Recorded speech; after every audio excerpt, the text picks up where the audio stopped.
last video. So I was out for a walk talking and walked past dogs barking, a dozen landscapers blowing leaves, and then I got a phone call that I had to pick up, so I had to get off. So I'll start over again. So just a few things that I wanted to talk to everybody about, just let you know kind of what's been going on. So I released the children's books last year. Did a few podcast interviews. Podcasters said, you should have your own podcast. I'm like, I'll think about it. Then someone told me that the mayor's wife, not the mayor, the governor's wife reads children's books. Maybe we can get her to read one of your stories. And by the way, he wants to do something for autism families. Really? What does he want to do?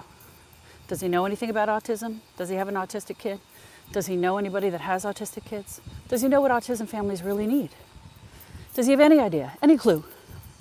And I just didn't want him to pass some kind of nonsense that people don't need. I wanted to hear from families and what they really need.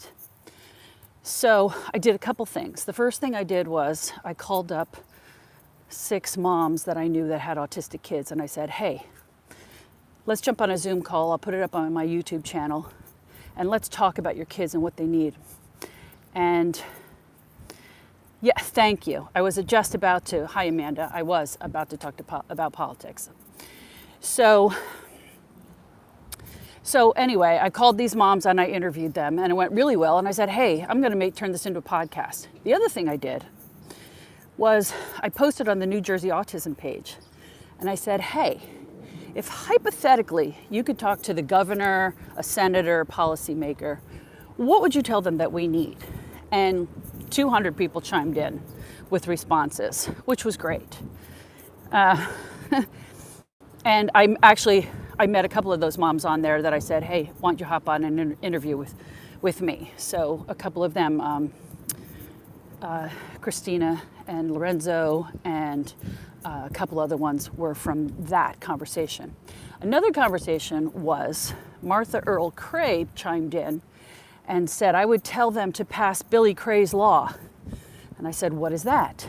She said, well, my son Billy was 33 years old. He had special needs. He lived in a group home. He had been abused a couple times. She had pictures of him with bruises on him. And they found him dead in the closet in his group home. And she is pushing for legislation to have video cameras put in group homes because she doesn't know what the cause of death was. And she said if she had video, she could have watched it back and she could have seen what happened. And I called her and I talked to her for an hour.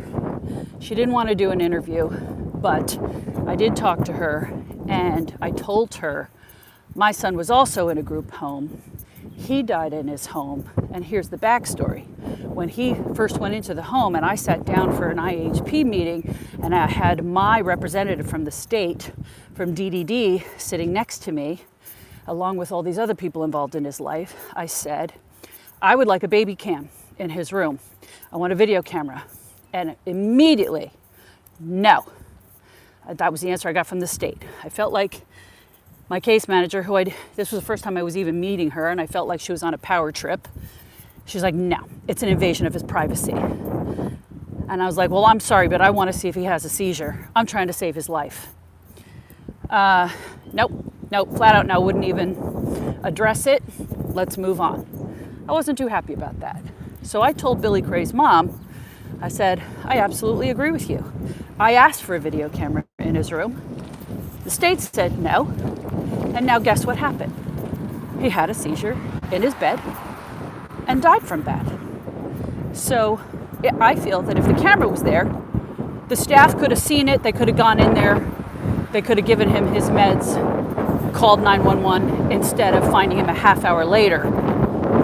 So anyway, she was trying to get that passed. All right, so that conversation was in, I don't know, March, April of last year.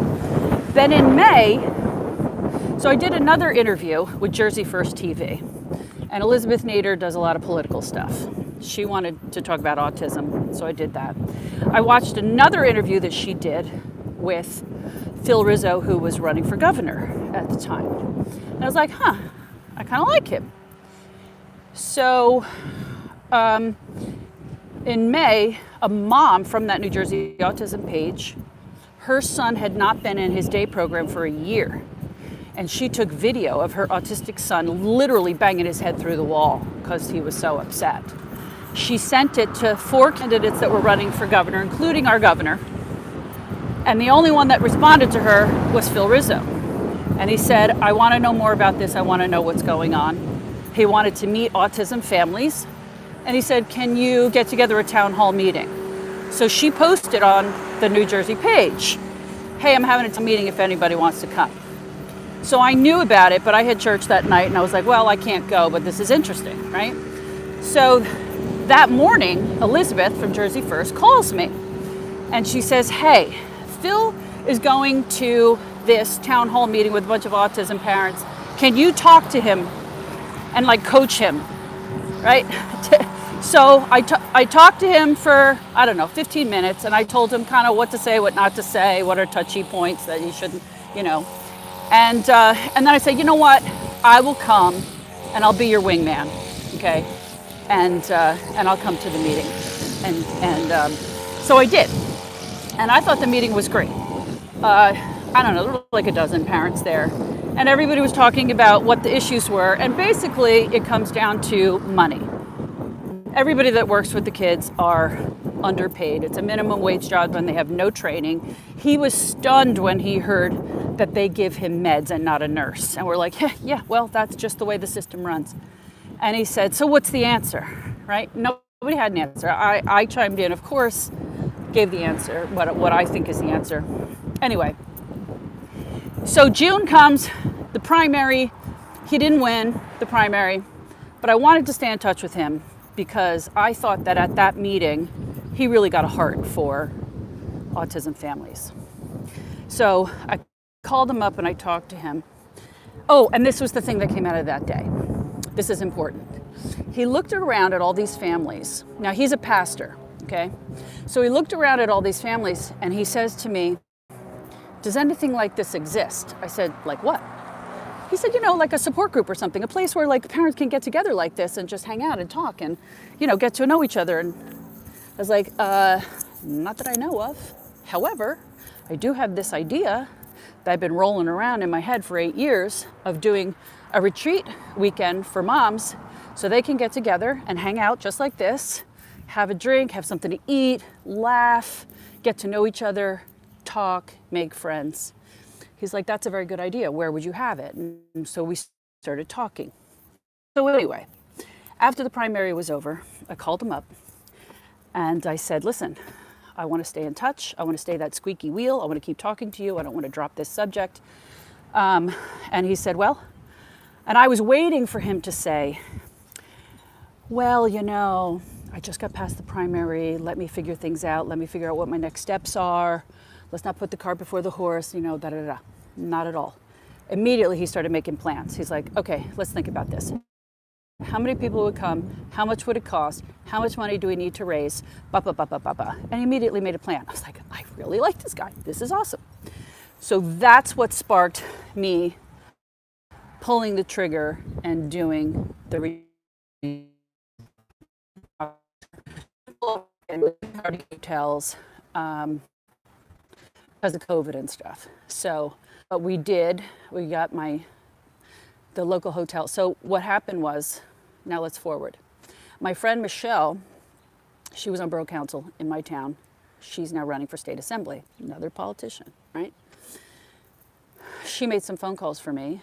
She helped me book a hotel for free. She got them to give it to us for free. She got donations.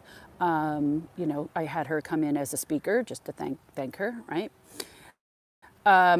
And it was awesome. You can watch that video. It's called Lemonade Retreat, I think, and you can watch the video of that day.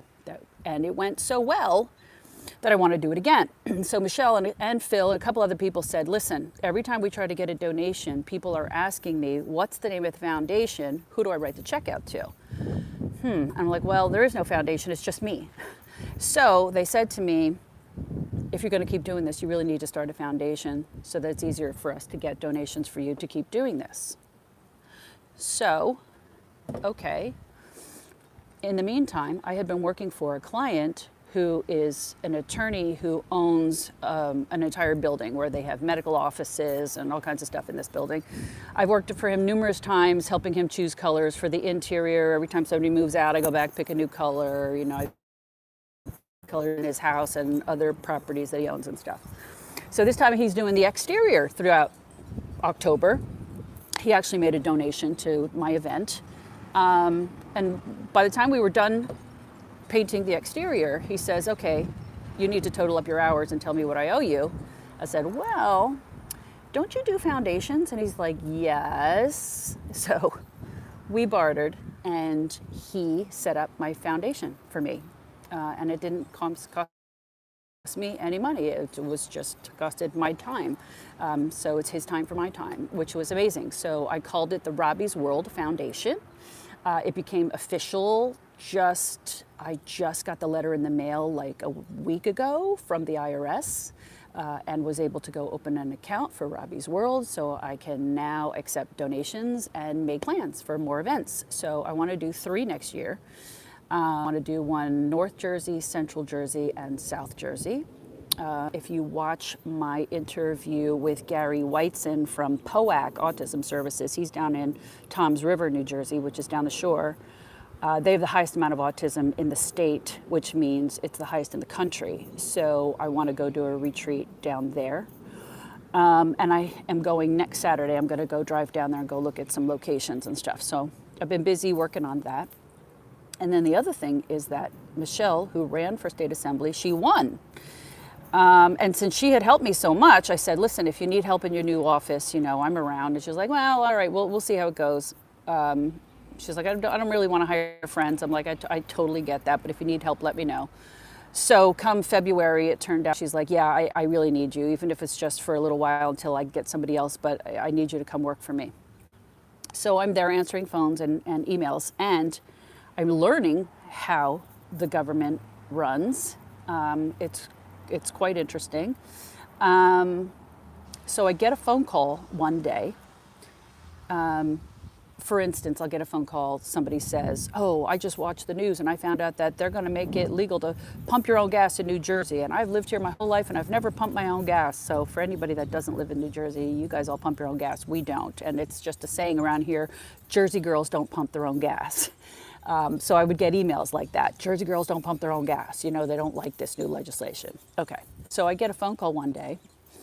And it's like, hello, this is so-and-so. I'm very involved in the autism community, and I'm calling about this legislation for blah, blah, blah, blah. And, he's going on. And then he says, you have no idea what it's like to raise a kid with severe autism and seizures like I have, and blah, blah, blah, blah. And I'm going, okay, okay, you done? Now let me tell you who I am, right? I didn't say it like that, but you know what I mean. So then I told him who I am. I told him about Robbie. I told him what I do, blah, blah, blah. Well, we ended up staying on the phone for a good half hour. He hangs up and then he calls back 15 minutes later because during the conversation, he had said that his son went to the DLC and same school as Robbie. So that was part of the conversation, right? So he calls back and he says, Cindy, I talked to my wife and had told her about this amazing conversation I had with this woman from this office, and she said, don't you know who that is? And he's like, no, who is it? She said, that's Patty's mom. Patty was our son's teacher. He's like, are you Patty's mom? I said, yes, I am. He says, Patty was so amazing. She was our favorite teacher. We loved her. We were so upset when she moved to North Carolina. We wanted her to come work for us personally and take care of our son. So that was just like another connection. And we talked again for a half hour. And I told him, I said, he's like, maybe things just happen for a reason. I just can't believe that this happened today. I said, well, let me tell you something. I just started working here 2 weeks ago. If you would have called 2 weeks earlier or even a half hour earlier today, I wouldn't have picked up the phone. So the timing was amazing. So he's somebody that I really needed to know. And then another day, Martha Earl Cray calls the office. And she wanted, Michelle to know about Billy Cray's law. And then a few days later, the chief of staff came over to tell me that Michelle will be adding her name to the law and supporting it to get it passed. And I almost cried, but I choked it back, you know. But I was like, wow, this is amazing, because I don't think she would have known about Billy Cray's law unless I had been there and had brought it to her attention and told her about it ahead of time. I had already told her about it before Martha had even called the office, so it was on their radar. So they said, okay, good, let us know, okay, what's the bill number and who sponsored it and blah, blah, blah, blah. So she's going to be sponsoring that. She's also going to be sponsoring Emma's Law. Emma's Law is, there was a mom in Cranford that has an autistic daughter that the bus driver got lost, and I think they were lost for like a couple hours, and it was very upsetting to them. And so she wants video cameras and a GPS on every bus so that that never happens again, so the bus driver can't get lost and they can, and we know where they are and what's happening. So it looks like my life is moving in this political arena, which is kind of crazy. And also, I may even testify for Billy Cray's law, which is another crazy, crazy thing, to testify before the Senate. And I'm going to go speak at an autism conference next week in Pittsburgh. So who knows where this is going? I don't know, but I'm doing whatever I can to keep helping autism families. And it looks like it's beyond just YouTube videos. And the reason why I keep doing these podcasts is to keep connecting with people in the autism world and to keep learning from them and to stay up to date and to keep knowing what's going on so that I can help. And I'm learning that being more involved in politics is one of the ways to do that. And the funny thing is, I don't have to be the assembly person or the senator or whatever. I could just be the secretary in the office that just brings things to their attention. And then if they want to make it happen, they will. So it's very interesting. It's kind of cool.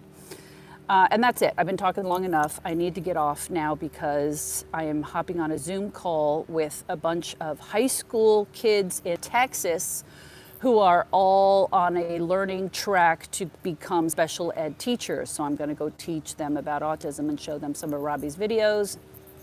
And that's it. I've also been doing a couple school assemblies. So I have an ask before I go. If you could please, I would love to see my children's books in public schools all across the country. So if you could get my books and bring them to your principal or first grade teachers or something and try to get the books into schools in any way that you could, that would be amazing. They teach children how to understand and accept other kids in school with autism. It'll cut back on the bullying and the misunderstanding. And teachers need to learn too, not just the kids. I want teachers to read it to the kids.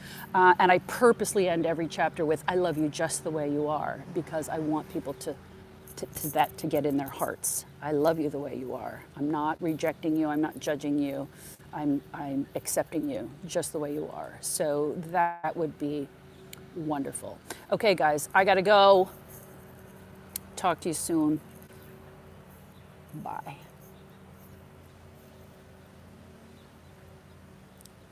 I want to cancel my streaming. Yes. Hold on. But I don't want to lose the video. So how do I stop? Sorry, guys. Let me see what this one says.